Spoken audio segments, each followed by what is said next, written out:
socially distanced from the rest of the planet, New Zealand locked down hard and locked down early and went into isolation. Sit at a distance, stand as one. And when the time is right, we welcome you. In a bid to avoid the devastation wrought by responding too late, the country went into COVID-19 hibernation. Woefully ill-prepared for the pandemic, and with cases rising fast, it had no option. It was tough, but they did it. Today, the Director General of Health had good news. Today, we have no new cases of COVID-19 to report. A cause for celebration, he said, while still urging extreme caution.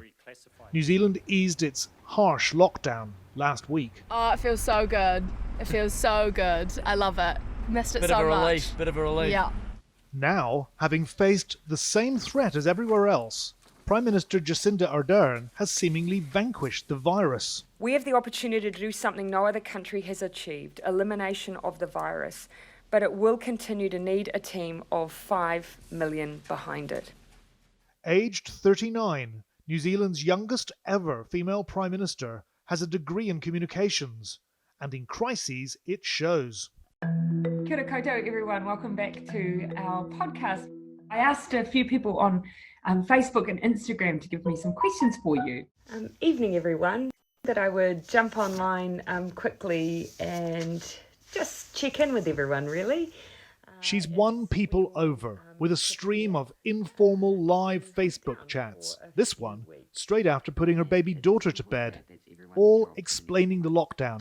Okay, I'll be staying in touch, so you'll be seeing me lots and lots. I'll try and answer as many of your questions as I can. Any tips on how to... Here she's discussing how to explain things to children. My little test virus here. So that COVID's been the ultimate test of political leadership everywhere.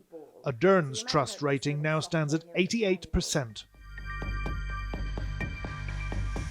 The Hui is NZ's flagship Maori current affairs programme. Internationally, she's been hailed for all but eradicating coronavirus here in Aotearoa. I spoke to the Prime Minister, Jacinda Ardern. And they say that the government has treated Māori as an afterthought. I do think that a real effort has been made to make sure that that we were engaging with Māori as early and as quickly as possible. Mihi Forbes, the Hui's anchor, says Ardern doesn't run from tough questions and has come into her own with COVID-19. I think she's just really good in a crisis. We've had she's had 3 major crises in the last year. We've had the massacres in Christchurch, which she became an international leader. She was talked about all over the world. And then we had Whakaari White Island eruption, and she fronted, particularly well there. She is clear and she's comforting. And now we have the COVID-19. I think she has a high emotional intelligence, and she's able to read situations. And for a moment, she's able to feel what it's like to be in somebody else's shoes. Jacinda Ardern still has her critics who point to her government's poor pandemic preparedness and her sledgehammer response. To most Kiwis, though, St. Jacinda's canonisation is justified. It was her response to the mass shooting in Christchurch last March that first set her apart from other world leaders. You've got an empathic style which has come to the world's attention. Do you feel that that is the way forward in a situation like this? I haven't really paid much attention or analysed. I've just done what's felt like the right thing to do. The easing of lockdown in what was the first week of Ramadan means Omar Muhammad Nabi, who we met last March, is able to visit the grave of his father, Haji Daud, shot dead in the mosque. The Prime Minister's response to the attack left a lasting impression on Muslims, he says. So yeah, it's going to get easier. We will get there, inshallah. I think the Muslim community is overwhelmed by her. She's done a really great job. 3 days after the massacre, which left 51 dead, children spontaneously performed a Maori haka to honour their dead school friends in a Christchurch park next to Al Noor Mosque. Hagley Park is deserted and tranquil now. But at the mosque, reminders still of what happened here. Jacinda Ardern asked New Zealanders not even to mention the killer's name, but instead to honour the names of those who had lost their lives.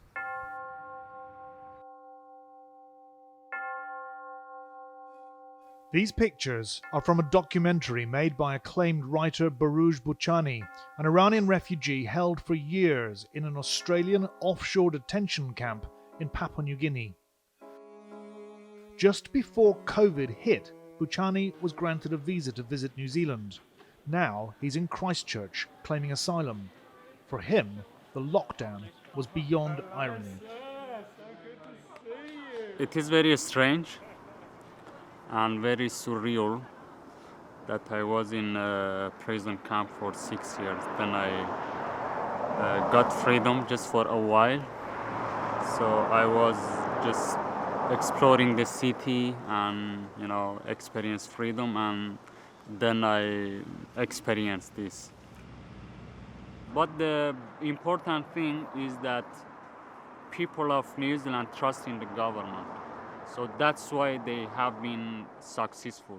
If compared to a country like Iran, that people don't trust in the government. Sumner Beach, a favoured exercise haunt for Christchurch residents now lockdown's been relaxed a bit, has become a cause for concern as New Zealand emerges slowly from COVID-19. This past weekend, police swept the beach, clearing out hundreds of cabin-fevered people who'd turned up to soak up the sun, prompting stern warnings that breaches of restrictions could undo all that's been achieved.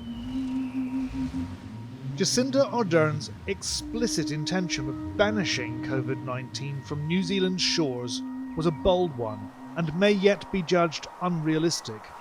The economic costs will be brutal in a country so dependent on tourism. But so far, so good, and fortune favours the bold.